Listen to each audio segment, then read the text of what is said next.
Caranya dalam membuat sebuah database ya. Ini kita masuk ke materi desain database. Desain database ini ya dalam membuat atau merancang sebuah database. Oke, yang lain tolong di-mute dulu ya mikrofonnya ya, biar tidak mengganggu teman-teman yang lain. Ya, dalam merancang atau membangun sebuah database yang pertama kali harus dilakukan itu kita adalah membuat desainnya dulu. Nah, desain database ini adalah merupakan proses untuk merepresentasikan fakta yang ada di dunia nyata. Ya, jadi fakta-fakta yang ada di dunia nyata itu seperti apa, kemudian ini mau dibuat atau mau dibentuk, disusun ke dalam sebuah sistem komputernya bagaimana. Ya, jadi kita harus tahu dulu nih, proses bisnisnya bagaimana, sebuah data, sehingga pada saat kita mau representasikan ke dalam sebuah sistem, ya susunan dari bentuk tabel yang membangun sebuah sistem tersebut, kita sudah bisa desain terlebih dahulu. Nah, tujuannya apa? Tujuannya ini supaya bisa mempermudah penggunanya nanti, ya. Jadi kita pada saat membangun sebuah sistem, ya, atau membuat sebuah aplikasi ya yang di dalamnya itu ada sebuah database, kita harus bayangin dulu nih kira-kira nanti penggunanya itu posisikan diri kita itu adalah sebagai pengguna, mudah nggak untuk digunakan gitu. Nah, bagaimana data ini dapat berelasi atau data ini dapat dimunculkan, dapat dipahami dengan mudah oleh penggunanya. Karena setiap pengguna dari sebuah sistem komputer itu belum tentu bisa tahu bagaimana struktur atau komponen yang ada di dalam sistem tersebut mengenai data-datanya, seperti itu. Ini adalah tahapan dalam pada saat kalian merancang sebuah database ya. Tahapan yang pertama itu adalah kalian lakukan pengumpulan data dan lakukan proses analisa. Nanti kemudian dilanjutkan dengan perancangan basis data secara konseptual ya. Nanti penjelasannya saya jelaskan di slide selanjutnya. Tahapan ketiga adalah pemilihan DBMS. Oke, saya coba mau ini sedikit lagi. Kasih kesempatan kalian lagi. DBMS itu contohnya apa sih? Boleh resin untuk Microsoft DBMS? Access, Bu. Oke, Microsoft sebentar. Access. Oke, sebentar Ahmad Sultoni ya. Oke, Salsabila. Boleh dibantu untuk resign dulu ya nanti ya. Salsabila selain akses apa? MySQL, Bu. Oke, sebentar. Salsabila. Iya, Bu. Oke, silakan. MySQL, Bu. Selain itu, selain akses dan MySQL, Bentar. ada lagi?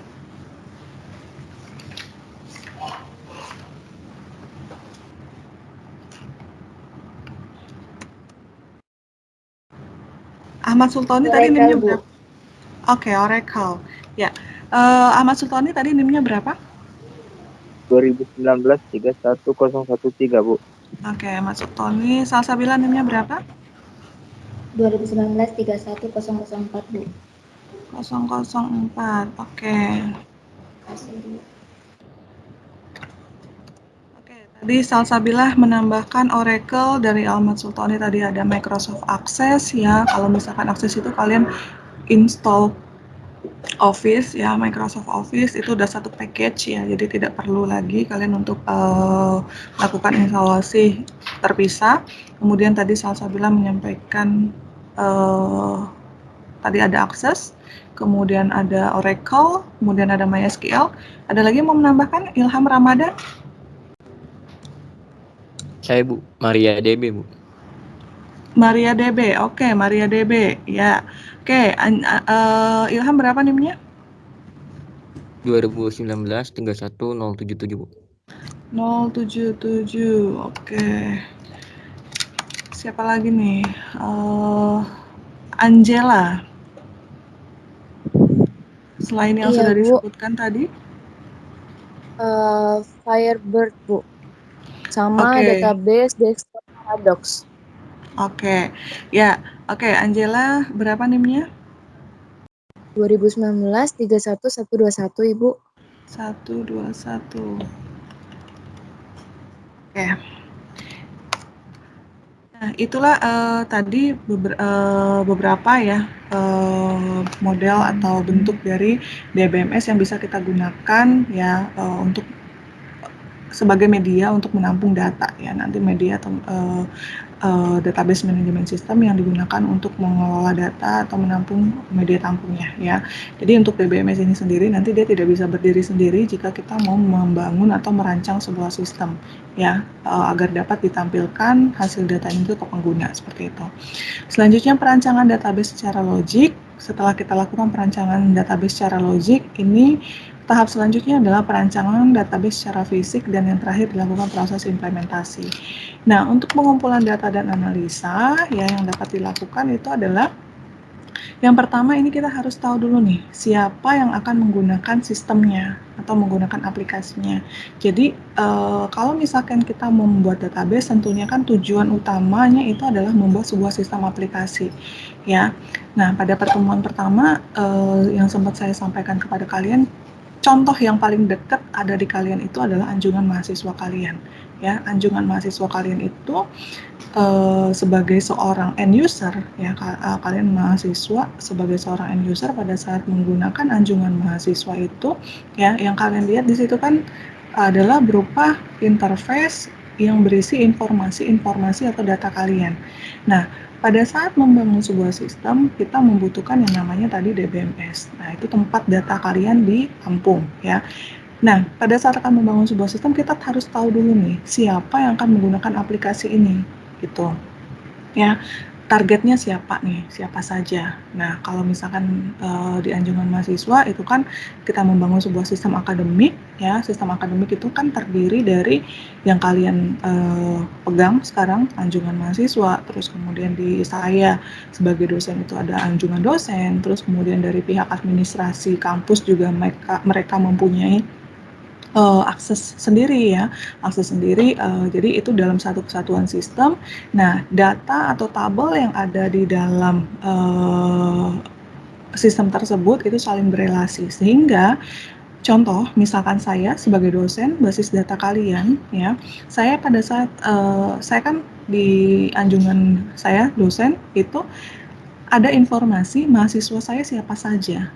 Ya, mahasiswa saya siapa saja. Contohnya misalnya mahasiswa saya di dalamnya itu ada Angela, Fajar, misalkan Detri gitu ya. Di dalam anjungan dosen saya ada list daftar mahasiswa saya siapa saja.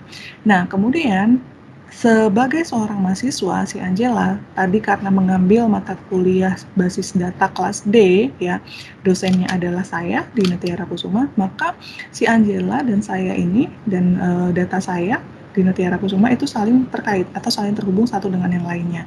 Nah, itu adalah kita harus target dulu nih, penggunanya siapa? Yang pertama adalah mahasiswa, kalau di anjungan dosen, di sebuah sistem akademik, penggunanya adalah mahasiswa, dosen, dan satu lagi adalah orang akademik. Jadi, ini kita harus tahu dulu nih, ini supaya apa? Supaya nanti pada saat membangun sebuah sistem, ya, yang memiliki sebuah database, ya, ini kita dapat pilah-pilah. Ya, bagian mana yang dapat menjadi kapasitasnya mahasiswa, bagaimana yang dapat jadi kapasitasnya si dosen, dan kapasitasnya orang bagian akademik. Nah, selanjutnya melakukan peninjauan dokumentasi yang berhubungan dengan sistem yang akan dirancang. Jadi kita harus tahu nih, ya, kira-kira kebutuhan usernya nanti apa, terus kemudian data yang kita perlukan itu apa. Jadi kita harus list dulu data yang kita perlukan apa ya, supaya apa? Supaya nanti pada saat kita akan membuat field yang ada di dalam sebuah tabel, ya tabel nanti digunakan sebagai penampung datanya itu kita sudah tahu kebutuhannya apa. Jadi setelah kita tahu penggunanya siapa, kita dokumentasi nih yang berhubungan dengan sistem itu apa saja. Contoh kalau misalnya di kalian, di anjungan mahasiswa kalian itu yang ditampilkan adalah profil mahasiswanya misalnya. Terus kemudian ada KRS gitu kan. Nah, seperti itu. Kemudian melakukan analisa organisasi tersebut, bagaimana data tersebut akan diproses. Nah, dalam membangun sebuah sistem, tentunya itu kan digunakan dalam sebuah organisasi, ya. Digunakan dalam sebuah organisasi. Nah, ini harus tahu nih, kita harus tahu ya, bagaimana sistem tersebut dapat berjalan. Artinya proses bisnisnya itu bagaimana gitu. mahasiswa dapat melakukan apa, dosen dapat melakukan apa, gitu kan. Kemudian nanti hasilnya apa, gitu. Nah, misalnya mahasiswa ambil KRS semester ini, basis data gitu kan, dosennya adalah saya. Nah, kemudian pada saat mahasiswa, kalian sebagai mahasiswa sudah ambil KRS, kita lakukan proses belajar mengajar gitu kan. Nah, setiap pertemuan kita lakukan absensi, saya lakukan absensi, proses bisnisnya kan seperti itu. Udah saya melakukan absensi, kalian sebagai mahasiswa bisa lihat kehadiran kalian, terus kemudian terakhir hasil output akhirnya adalah saya input nilai kalian. Nah, proses-proses itu juga harus diketahui ya oleh orang atau kalian sebagai brain-nya ya, otaknya gitu pada saat akan melakukan pembuatan atau merancang sebuah database. Nah, tahap selanjutnya adalah kalian membuat daftar pertanyaan yang akan digunakan untuk merancang sebuah sistem dan melakukan wawancara. Nah, ini ya pada saat kalian sudah coba analisa tadi, ya kalian udah tahu orangnya siapa aja, kemudian kalian analisa proses bisnisnya, ya, kemudian kalian analisa juga, sudah kalian dokumentasi kebutuhannya apa. Tahapan yang terakhir adalah kalian harus confirm nih kepada pengguna, ya, confirm kepada pengguna bahwa komponen inilah yang akan ditampilkan dalam sistem. Seperti itu, komponen-komponennya apa aja. Kalau di profil mahasiswa itu kan contohnya ada name, nama, apalagi kira-kira yang kalian bisa lihat di dalam profil atau anjungan mahasiswanya itu. Di dalam profil itu ada name, nama, apalagi alamat ada di data profile. Ada, Bu. Ada ya. Ada, alamat. Oke, kemudian ada email, nomor telepon, dan lain sebagainya. Itu hanya satu form saja, form profile kalian. Nah, kalian bisa confirm nih ke penggunanya nanti, gitu kan, atau ke organisasi yang membutuhkan sistem yang akan kalian buat, gitu. Confirm apakah ini data yang akan ditampilkan dalam profile. Jika yes, nanti kan baru kalian bisa merancang database-nya lebih lanjut. Nah, ini tahap pertama, pengumpulan data dan analisa. Jadi kita dalam membuat sebuah sistem, ya, membangun sebuah database, kita nggak boleh itu langsung istilahnya tuh, kalau saya bilang gerubak-gerubuk, ngerti nggak? Ngerti nggak kira-kira kalau saya bilang gerasak-gerusuk gitu? Asal nyemplung aja gitu. Ngerti nggak kalau saya bilang gerasak-gerusuk? Ya gitu kira-kira ya. Jadi kita sebagai seorang engineer bisa, atau sebagai orang, istilahnya kalian udah belajar, udah masuk perkuliahan S1 ya, lakukan pekerjaan itu jangan hanya dengan menggunakan tenaga saja. Oke, bad network quality. Suara saya bisa didengar dengan jelas nggak? Putus-putus nggak sampai sana nih? Tidak, Ibu. Jelas, Bu. Jelas ya? Jelas. Oke. Nah, jadi jangan istilahnya tadi gerubak-gerubuk, gerusak-gerusuk gitu ya pada saat kita akan membangun sebuah sistem. Lakukan pekerjaan itu secara cerdas ya. Jangan lakukan pekerjaan itu menggunakan fisik, kalian capek nanti ya, kalian capek tapi hasilnya tidak ada. Jadi pertama kali lakukanlah proses analisa dulu.